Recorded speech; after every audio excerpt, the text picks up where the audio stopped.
ମୋ ନାଁ ସରୋଜ पश्चिम ओडिशा कृषक संगठन समन्वय समिति और देशी बिहन सुरक्षा मंचर आवाहक। ये जो चतुर्थ नदी सम्मिलनी होउछि यार मूल कथा होउछि आमे जो नदी कूल जो सभ्यता गढ़ीछु नदी सहित मनुष्यर जो संपर्क आज जो प्रकार आम लाभ लोभ भोग सर्वस्व गोटे जीवन एवं अविचारित शिल्पायन परिप्रेक्षी विकास नारे जो प्रकार आम प्रकृति ध्वंस करुचु नदी को प्रदूषित करुचु नदी को मारुचु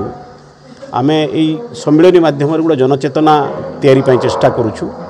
जे नदी सहित आमर भाग्य जोड़ी होकर रही प्रकृति सहित सहावस्थान बिना मनुष्यर जीवन विकल हो उठिब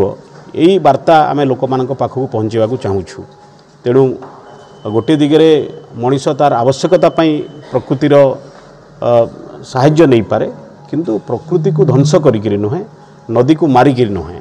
तेणु नदी बंचिले मनीष बंचब प्रकृति बंचिले मनीष बंचब यही वार्ताटी जमी विभिन्न वर्गर लोकों पाखक पहुँचब छात्र छात्री मान पाखक पहुँचब एवं राज्यव्यापी देशव्यापी यही वार्ता जिते पहुँचब सरकार भी निजर नीति विषय चिंता करेंगे एवं सरकार जदि नीतिगत भाव में प्रकृति सहित सहावस्थानमूलक एक अर्थनीति एवं राजनीति चिंता न करती ताहले मनुष्यर आयुष हो बा पृथ्वीर आयुष हो बा देशर आयुष हो निश्चित भाव में कमी चलो एवं आम देखुचु जो प्रकार जलवायु परिवर्तन जनित जो प्रभाव आम भोगुचु सेटा आहरी आमको विकल कर।